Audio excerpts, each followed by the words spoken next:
السلام عليكم ورحمة الله وبركاته. معاكم مطبخ زمان. ازيكم حبايبي؟ عاملين ايه؟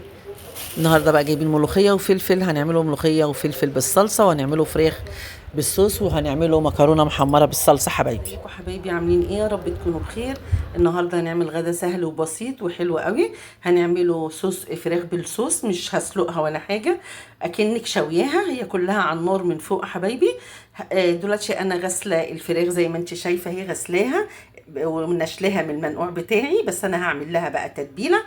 عامله بصله وملح، وهحط بصله وطماطمايه. هحط يا حبايبي ملح، وهحط فلفل زي ما انتوا شايفين كده، وهتبلها حلوه قوي قوي قوي قوي كده. وهحطها فين بقى؟ همسك الفراخ اللي انا غسلاها. بص حبايبي اهو الفراخ، اهو انا غاسله الفراخ منشفاها خالص اهي. هوريكم هعملها ايه، عشان عايزه اسيب التتبيله فيها دي فيها نص ساعه ساعه، حسب ما انت ايه الوقت بتاعك، حسب ما الوقت يسمح. دي عباره عن وراك، وانا مقطعاها حبايبي، مقطعاها عشان تستوي. ادي الطماطم، هعمل فيها ايه بقى؟ زي ما انتوا شايفين كده، همسك الفراخ كده وهشربها كلها. هشرب الفراخ دي. معلش انا اللي بصور حبايبي عشان معيش حد، بس قلت ايه الوصفه دي عايزه اعملها لكم. بصوا هتبل الفراخ زي ما انت كده، حطي وشيلي وحطي فيها في التتبيله دي، شربيها خالص. لان بعد كده انا هشيل مش هعملها بالتتبيله دي. التتبيله دي انا هنشيلها، بس انا سايباها تتنقع فيها، واسيبها تتنقع فيها شويه حبايبي، وهرجع لكم تاني. حبيت اوريكم الخطوه دي حبايبي، وهرجع لكم تاني كل خطوه هعملها هقول لكم عليها. هنحمر شويه المكرونه، بس هنعمل مكرونه محمره بالصلصه. بس دلوقتي حبايبي هعمل لكم الترجيعه الاول، وبعدين هنحمر المكرونه. انا حاطه حله على النار بتسخن، هحط حبايبي شويه زيت، وهقول لكم هعمل ايه. شويه زيت حلوين كده حبايبي هنحطوهم دي كده التخديعه يا حبايبي. وهعمل ثواني، وهعمل البصل. هحط البصله تتحمر حبايبي، معلش سامحوني انا اللي بصور. عايز حد يصورني النهارده، بس عايزه اقول لكم الوصفه دي عايزه اعملها لكم كده حبايبي. شويه مكرونه، شويه بصل الاول، نحط البصل يتحمر. مكرونه متحمره مش مسلوقه. ماشي حبايبي، هسيب المكرونه تتحمر شويه وهرجع لكم تاني بقى. دلوقتي البصله في التشويح اهو. هحط حته التومه، ماشي، تتشوح مع نفسها برضه، ماشي زي ما انتوا شايفين. هتحط مع نفسها التومه. اول ما التومه تطلع وريحتها تطلع،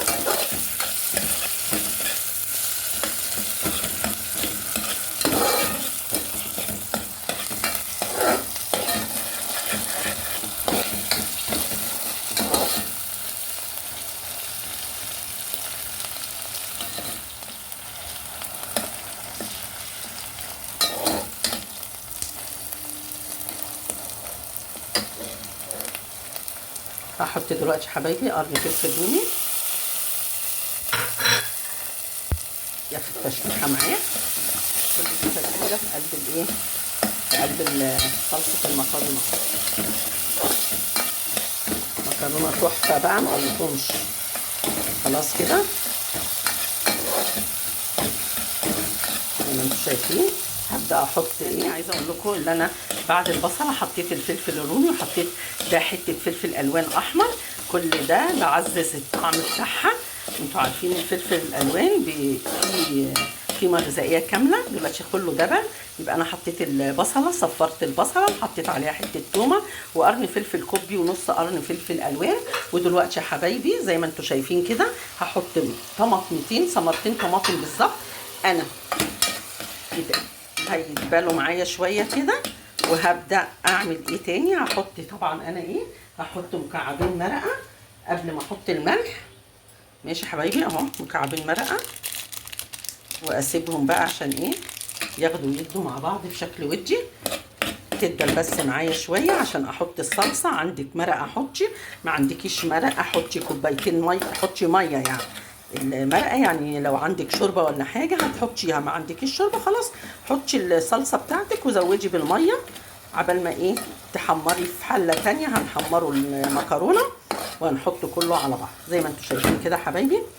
مكرونه الطماطم بس تتبل معايا شويه، وهبدا احط ايه، احط الصلصه. ثبت معايا، هبدا احط ايه، الصلصه بتاعتي. الصلصه بتاعتي اهي زي ما انتم شايفين اهي، ماشي. وهسيبها بقى تستوي مع نفسها عبال ما اخرط الطماطم، اسلق احمر المكرونه واحط ده على ده. والله حدقها جميل، مش عايزه حاجه، بس برضك هحط معلقه ملح واحط معلقه فلفل اسود حبيبي. وهسيبها بقى مع نفسها كده زي ما انتم شايفين كده حبايبي. هسيبها مع نفسها عبال ما احمر المكرونه، عشان هطبق ده على ده وهتدوقوا احلى مكرونه محمره، ولا مسلوقه ولا شطفتيها ولا ما شطفتهاش. ودلوقتي هنبدا نعمل ايه، هروح اعمل لكم الفراخ تاني حبايبي. بقى هنبدا نعمل الفراخ زي ما قلت لكم. هنحط شويه زيت حلوين، وهحط حته سمنه تعزز الطعم شويه، وهقول لكم هعمل ايه حبايبي. ماشي، خليكم معايا يلا. بس النار تسخن قوي عشان هنعمل حاجه حلوه قوي. الفراخ اللي انا تبلتها معاكم انا مش هحطها حبايبي بالبصل، انا هنضفها خالص عشان هرميها عشان البصل والطماطم ده بيسحب الزفاره اللي كانت مثلا لو في الفراخ، عشان ساعات تبقي غسلاها وكده، انا مش عايزه فيها الحاجات دي. ماشي حبايبي. دلوقتي لازم النار تبقى عاليه تاخد الصدمه. دلوقتي حبايبي الفراخ اهي حبايبي، ادي نحط الفراخ تاخد الصدمه فيها، وسيبها بقى ما تشيلهاش ما تقلبهاش على طول دلوقتي، عشان ايه ما كده انت منضفاها من البصل اهو.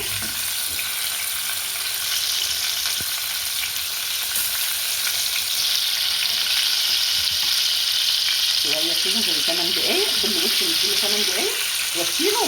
مش هشيله، انقله على الناحيه الثانيه، بس ما تعمليش دلوقتي عشان ايه، ياخد الوش بتاعه. مش حبايبي طلعتهم اهم عشان ايه، قلبتهم من ناحيتين عشان هقول لك هعمل في الفلاش ايه ده كده، وافضيهم في الصينيه، بس عشان الصينيه طلعت الحله صغيره اللي انا هعمل فيها ده.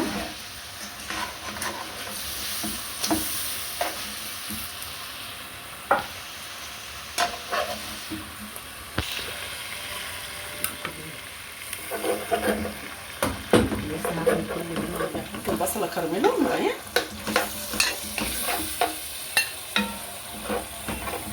كرمل شويه، شويه فلفل اسود، شويه ملح، واخليه بقى ودي بشكل ودي كده مع نفسه. وهرمي عليه ده الكرمله. السكر ده بيبقى مسكر، احلى ما تضربيه في الكبه خرجيه احسن، بيدي طعم مسكر وجميل. بصوا حبايبي، وهعمل ايه بقى، هحط الفلفل الالوان اهو. ماشي حبايبي، الفلفل الالوان اهو، الالوان اللي عندك كلها حطيها تشويحه بس كده، وهحطها على الفراخ وهغطي عليها وهسيبها تستوي كلها من فوق. كل الحباش اللي عملته كلها على النار، هحطها اختمها بقى بالفويل كده عشان تستوي مع نفسها، ولا فرن ولا حاجه. وهوريكم لما اطلعها المنظر النهائي حبايبي هيبقى شكلها ايه. قلبي هحمر المكرونه، حطيت شويه بردك زيت حبايبي، وهحط معلقه سمنه حلوه، وهحمر المكرونه وهقول لكم يعني هحمرها بقى، اقعد احمرها كده واحمرها واوريكم لونها لما اخلصها حبايبي لما يحمر كده. زي ما انتم شايفين كده المكرونه احمرت خالص، اتحمرت اهي. هدلق عليها الصلصه اللي انا عاملاها، وزودت الصلصه كوبايتين ميه عشان هتستوي فيها. هدلقها معاكم وهوريكم حبايبي. يلا حبايب قلبي اهو،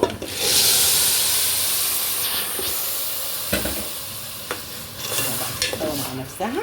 اتفرجوا على الجمال، وهوريها لكم المفروض تستوي اكنها مفرفره وجميله. الميه دي هي اللي هتسوي المكرونه حبايبي. راجعه لكم تاني حبايبي. ده كان غدانا الفراخ اللي بالصوص من البوتاجاز، كلها من على البوتاجاز من فوق حبايبي.